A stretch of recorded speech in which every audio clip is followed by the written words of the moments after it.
Welcome from my side too. Okay, working, perfect. Thanks for the nice welcome, and as you already see, I have a very straightforward problem for you guys. My talk is integrating smartphone apps into the driving experiences, and we saw a lot of things about future problems here and about things that are going to happen in 20 years, and I'm going to talk with you about something that we actually have right now and a problem we're solving right now. So let me give you a quick overview about the talk I'm going to give you. So we're going to have an introduction, and I'm going to show you what the problem is we're trying to solve. And why we have to solve it actually, and then we're going to show you how we solve it at Ford and how we want to solve it for the automotive industry and not only for Ford. So going to the introduction, and I'm sure I don't need to lose too many words about this, but obviously everybody has a smartphone, everybody uses apps, and more people also use these apps while driving. Now let's say you're a customer of Spotify and you have your favorite playlists, and on a long drive actually your playlist runs out, music stops, you have to change your playlist. How do you do that? Obviously most of the people would take out their phone, go into the app and change the playlist. This is something which is obviously not very safe while driving and also not very legal in most countries. So you shouldn't do that, and how you should do that is actually the thing what we are going to show you. A couple of stats about apps, and just to, I'm sure I don't have to tell you how important apps are, but Apple just showed their stats at the WWDC conference. So they have 1.5 million apps in the App Store, 1 billion apps downloaded from the App Store, but what I found very, very interesting was that they have 850 apps downloaded per second, and the average iPhone user has 119 apps on his phone. So obviously you see the lifestyle of people and lifestyle of drivers now, they've revolved absolutely around the smartphone, absolutely around the apps they use every day. And currently they're very disconnected from this experience while driving. One of the reasons why this is when you look at the time on the horizontal axis and look at all the cars we brought out at Ford. So this is our Fiesta series, and 2008 original new Fiesta, and we bought a refreshing in 2013. Same time frame for iPhones. Again, you see we don't match up with their pace. So we just cannot match up our infotainment systems in the automotive industry with the pace of the development in the smartphone industry, neither with hardware and much less with software. So we'll never be able to get a service out in a month or like in 2 months like young startups can do. So this is a very big problem for the automotive industry, and a lot of people think that the automotive industry is very slow and not very innovative because of this problem. Now, obviously, this is an app, this is Spotify, one of our partners, and the problem is we have to be able to get an interface like this, which is very bad while driving. You see you have small buttons, you have very small text, that is something which you cannot control while driving. So we have to get this to a design more like this or this. So on the right side you see Spotify running on one of our non-touch systems. In the middle it's a brand new system we're going to bring to the market this summer in the US called Sync 3, and this is our newest touchscreen system which has Spotify integrated. You see right away it has a much more, it has a feeling much more like an infotainment system. So you have big buttons, you have bigger text, and you have all the information you need without overloading the user. So now how are you able to actually bring an app from a state where it's unsafe to use while driving into a state where it's safe while driving and where your users can actually still use the app? Now, we created a technology, I think we launched this in 2009, I think in the US actually, and we brought this to market and started up with non-touch systems, and it's called AppLink. So this technology is basically a way for any app developer to get into the car. We just heard our colleague from Google speaking, and we don't directly work with the smartphone system operators, we work with the app developers directly together. So what they get from us is basically a smartphone library or software library they can put into their smartphone app, and when they have the software library they can communicate with our system. So the idea behind that is, we heard this morning from Facebook, for them a car is nothing more than another screen, similar to a watch. So they call it wearables. It's a big word, buzzword of the time. We call our things drivables. So basically, you sit in them, you use the screen to control an app that is still running on your smartphone. It's not running in the car. There's nothing you have to install in the car. There's nothing you have to download in the car. No settings to put into the car. It's all in your smartphone where you have it anyhow. All your favorite playlists are right there, so nothing to change. The only thing you have to do is basically come into the car, connect your phone to the infotainment system via Bluetooth or via USB, and you can get all the advantages of using your app safely while driving, while keeping your hands on the steering wheel and eyes on the road. So how do you do that? Obviously, everything stays in the car. Everything stays on the phone. But the phone can control different aspects of the car. It can control the voice recognition, which is very important, so you don't have to take off your hands off the steering wheel. You can control everything in the app via voice. You can use the center stack buttons. So we have buttons in the screen in the middle of the car where you actually are used to handle them. You are used to change your radio stations, you're used to handle your USB thumb drive or your CD player. So it's the same buttons, but now they don't communicate with the CD player, they communicate with the app on your phone. And obviously the very easy to reach steering wheel controls. But that's not all. Obviously, information input to the app is done one way, information output is also very important. So when you want to convey information to the user, for example, Spotify wants to tell you what current track is playing or what playlist you're listening to, you can use the display of the system of the car. And it's very big, and you can use it in a very bright environment, and it has all the certifications for in-car use. So you know that's safe while driving, it will not distract you too much. And at the same time, you can use the car's TTS system. So even if your app, for example, Spotify's app doesn't have a text-to-speech engine, but it can still talk with you while driving because it can utilize the very advanced text-to-speech engine that we have built into our cars. And third, something which is very interesting for app developers is they can actually connect through AppLink to the sensors in the car. Obviously not to all the sensors. I mean, we have thousands of sensors in the car. That would not be, you could not handle that as a developer, but we offer a subset of vehicle data to the developer so that the developer can actually look at the, for example, odometer or the GPS position of the driver and can recommend him, for example, fuel stations in the vicinity which are very cheap if he runs low on fuel. Now, one side note on this, obviously data privacy is very important, so no app can just access your data. We have a regulational system in the back end which actually looks at every single app, and we as Ford have to approve that an app can get access to GPS data, and then you as a driver actually will get a prompt like you're used to from your smartphone where it will say, do you want to share your GPS location with the app XYZ? And when you consent to that, and when it's your wish to give the app the information, then the app can get it.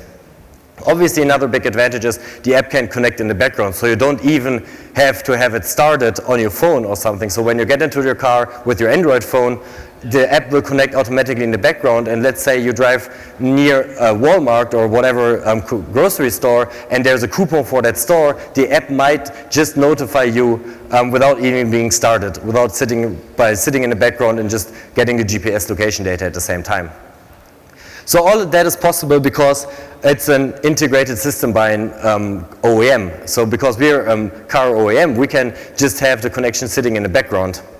Now, what apps do we have? I told you AppLink is already launched since a couple of years, and we have partners in the Asian market, we have partners in the European market, we have partners in the North American market, so we're all over the world currently with our system. For Europe, obviously, which is very important, are the standard use cases, right? So entertainment, everybody wants to get entertained while driving. So music and other audio content is very important. We have partners there, like Spotify, one of our biggest partners. We just had a test drive in San Francisco with 50 Mustangs where you can experience Spotify on Sync 3. So they are a very big partner, and we see a lot of people using Spotify in a car in a safe way.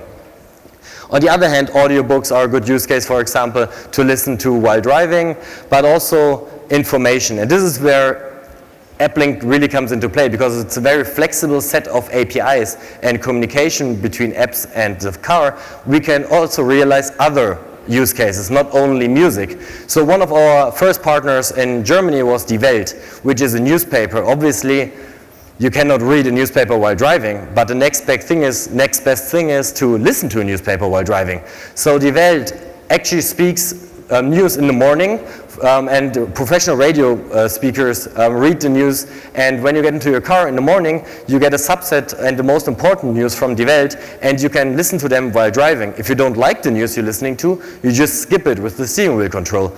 If you want to listen to another category, let's say you want to listen to sports or weather, you just switch to this category, and you don't have to basically listen to your radio news where 80% doesn't interest you anyhow. You just can very specifically go to the parts of the news that you're interested in. Other interesting use cases are Go Live. Go Live is one of our partner apps that provide you football scores. So let's say we are all big fans of FC Köln, obviously, and we want to know how the scores currently is. So when you get into your car and you drive around and you have goal installed, in a normal car, what you would have to do when Cologne scores another goal is your phone would vibrate, you would have to get your phone out of your purse or of your jacket, look at the phone, look at the score, and then see what happened. Now what happens in a Ford AppLink enabled car is that obviously the Go Live app is connected to the infotainment system, so even you're listening to radio or your favorite CD, as soon as a goal happens on that game, the app will push this to the infotainment system, and it will pop up in the infotainment system right on top of your radio as a live news pushed from the app. So you see that we have a big advantage there because they can be connected in the background. You don't have actively to connect them. You can get the news you need at the point in time you need wherever you are. Another big use case, as I said before, is GPS and location-based data. Glimpse, you might know them, it's a service where you can send your location to another person. And another example for this is when you try to get to a specific point in a city with a lot of one-way streets and very complicated navigation, and you might not even have a navigation on board. What you could do via the smartphone application that's connected to the Ford AppLink system is you could actually send your position to another person via voice without putting your hands off the steering wheel or your eyes off the road, and this person could then basically call you, see you on the map, and tell you where to go. The interesting part about this is obviously glimpse. Not only you can send a glimpse without using your hands and without taking your hands off the steering wheel, but you could also have glimpse get the GPS data from the car, so you don't need as much battery from your phone as you would do if the phone would get the GPS data. Plus, obviously, car's GPS data is much more accurate than the GPS data that you can get out of a smartphone, especially inside a car. But obviously, these are all relatively old school use cases. I mean, this is something we can dream up.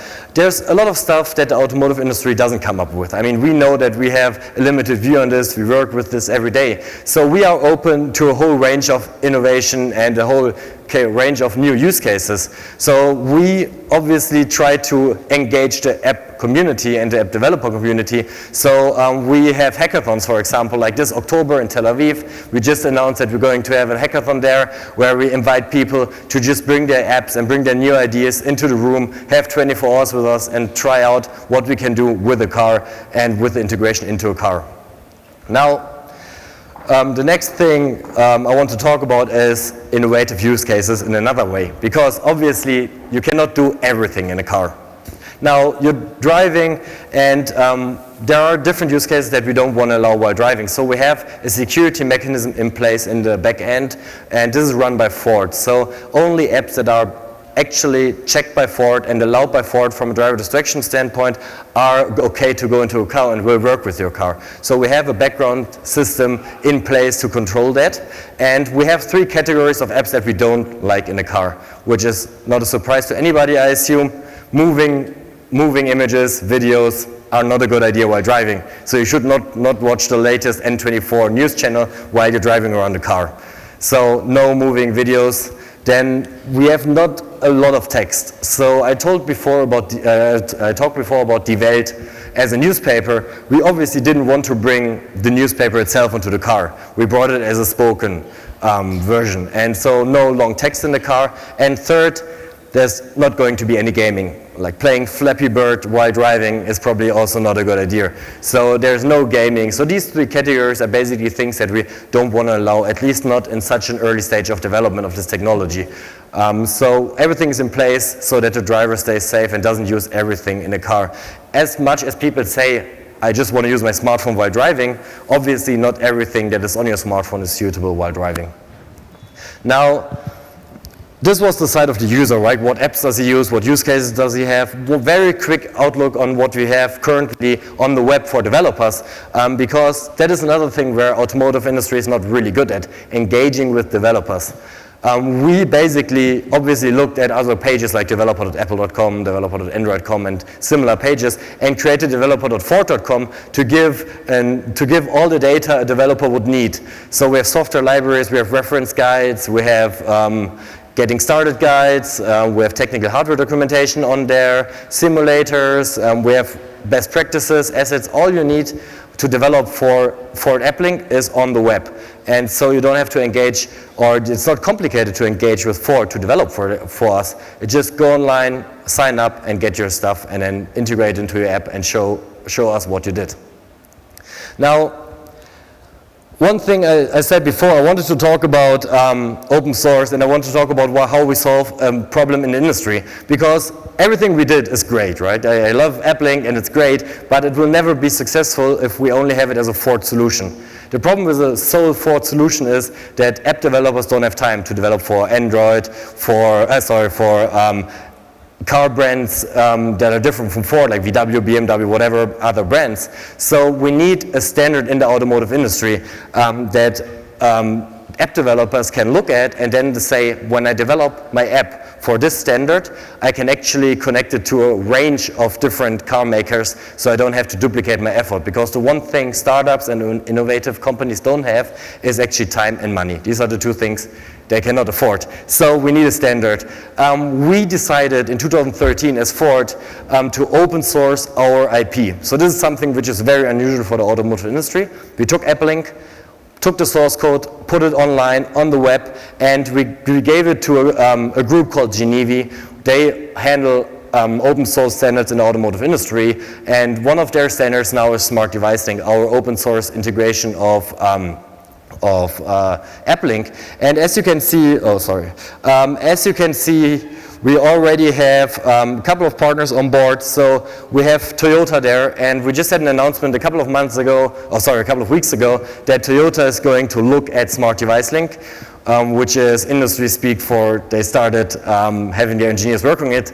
And you have the idea behind this is that Toyota can have this technology, Ford can have this technology, and every other OEM that wants it can have the technology, so that in the end the app developer can easily develop for this technology because they only have to do it once, and more drivers can be kept safe while driving because they have more apps available. If you don't have an app that is available for this infotainment system and to connect to the infotainment system, it doesn't help the driver at all.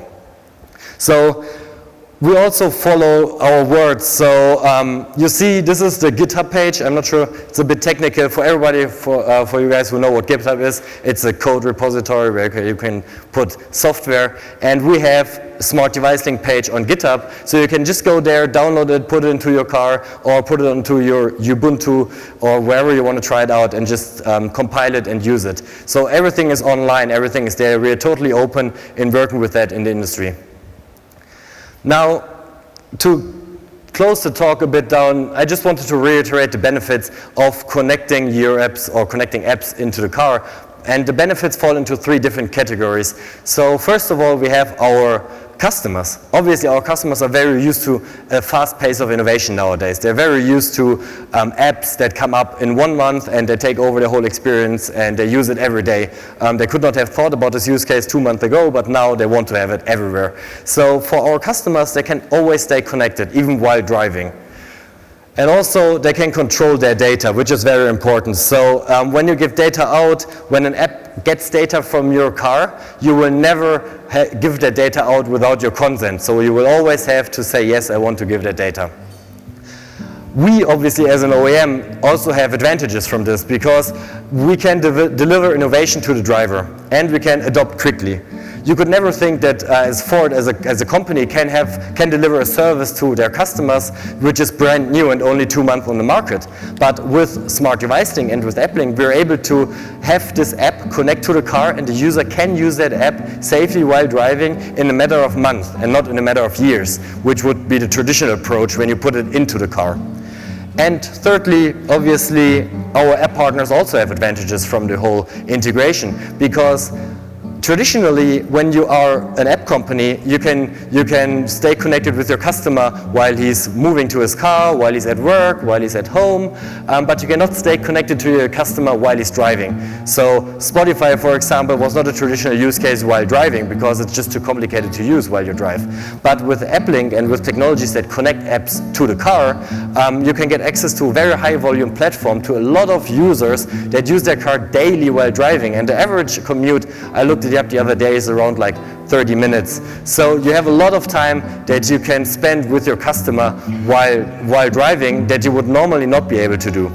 And on the other hand, smart devices and AppLink is an open source solution. So when people come and work with AppLink, they can be pretty sure that in the future there's going to be other car manufacturers that adapt it, where your app is already compatible without even doing anything. So you see that this is a win-win-win situation, but on the other hand, every company on every part of these has to be also on the scene, and it's very irritating, the music.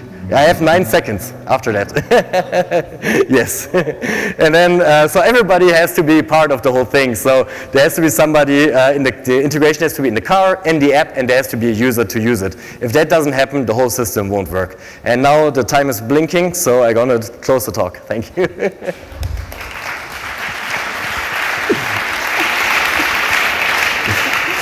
Thank you, Timur. That was really funny to see, because you're getting faster and faster and faster. Yeah, 1 minute, 30 seconds. Okay. Just tell him it's on the clock. Ladies and gentlemen, any questions from you? Okay. All the way in the back, I think. Yeah? Or he's waving. No, okay. And sorry for talking fast. This talk is normally 45 minutes. I cut it to 20 minutes. I was like, I have to get through. Normally you don't say press a 45-minute text speech in 20 minutes. Yeah. But I don't know whether I missed it, but it's already a question. I'm ready. The question is, if the apps are just synchronized from the mobile phone, is there any plan to get some money from it? For example, to sell the apps on from your car and generate some money with it, or what's the plan? Just for the comfort of the customer. Sure. So our plan is to sell cars, usually. We can only do that if it appeals to our customers, so if our customers like our cars. So AppLink is one of the technologies that's a selling point and a unique selling proposition for Fords and for cars in general. So no, we actually don't sell apps, and we don't have like a specific Ford app store that we want to use. So when you guys have Spotify on your phone, you already have an AppLink enabled app on your phone. So it's in the main phone, it's a main app library, so there's no specific thing you have to download or have to pay for. So it's all free. When you get sync in Europe, sync with AppLink and emergency assistance, you get AppLink with it. Other questions? No? You told us, or I just saw, perhaps I missed it, what is not allowed. Not much text, not movies or whatever, but what will I use, or what would I use in my car except for things like that? So, for example, you would be interested in the news in the morning. And I talked quickly about Die Welt, one of our partners. Now, obviously, you cannot read the newspaper. Long text is not allowed in our apps. So, in the end, you can get the same media, the same content in a different format. So, you get the news article read out in your car. Okay. So, you can basically read your news and have somebody read it out to you. And the advantage of a newspaper is you don't have to read every single article in the newspaper. But for example, when you're listening to the radio, you have to listen to a 3-minute or 5-minute or 10-minute newscast, which takes a very long time, and you cannot skip anything. When they talk for 20 minutes about football and you're not at all interested in sports, then you cannot skip it. Also, you have to wait for the 30-minute mark every hour to get the news. Now, when using technology like AppLink and apps, you don't actually have to wait. You can just start the app, listen to a category that you're interested in, and you can have that content. Okay, but when I think of all these things, you need, for app technologies, much more data volume than right now. So how can customers handle this with the data restrictions we have today and we can be supplied with? Yeah, that's obviously a problem. I mean, going into the future, we're going to have more and more data available for our mobile phones and for our smartphones, and it will be less of a problem in the future. And currently we're working with app partners, and we try to bring use cases into the car that use less data, but also use technologies like pre-downloading. So for example, again, I go back to the Welt because it's a nice example for all of this. The audio content is not super big, but you can notice it from a size perspective. So what you can do is actually you can go download it in the morning before you drive in your Wi-Fi, and when you get into a car, you just listen to the pre-downloaded audio files, so you don't have to use your mobile data. Okay, right now. How dependent are we in Germany, or how dependent is Germany's connected world, connected car industry from Silicon Valley? Dependent, I wouldn't say. We are connected with the whole world nowadays. I mean, the European car industry has to look after trends as every other industry. So you look at smartphones, obviously a very big trend, originated mainly as software-wise from Silicon Valley. So there's no need to be dependent on anything, but you have to stay connected and just have to stay in touch with parts of the world like Silicon Valley, where a lot of innovation happens and where a lot of new use cases come up. Okay. Other question? Okay. Could you please briefly explain how you differentiate or cooperate with the Google Open Auto Alliance? Yeah, sure. So generally it's really two different things, right? So when you look at Android Auto or look at Apple's CarPlay, this is a very tight integration of the smartphone into the car. So there's just basically the screen of the smartphone goes onto the car, and you don't have advantages like you cannot use your climate control in a car while being in the CarPlay experience. And obviously, when you want to listen to radio and you still want to get background notifications from apps, it's a big problem. So we think that the car integration from an OEM or the app integration from an OEM has a lot of advantages. Another one is obviously data privacy, because when you have an integration like the Apple's integration, Apple CarPlay or Android Auto, you effectively give your data to Android or to Google or to Apple. And then they give it to the app, so you have somebody in between. With an OEM solution, you actually give your data directly to the app and only if you consent to it. So there's nothing that can diverge to other sources.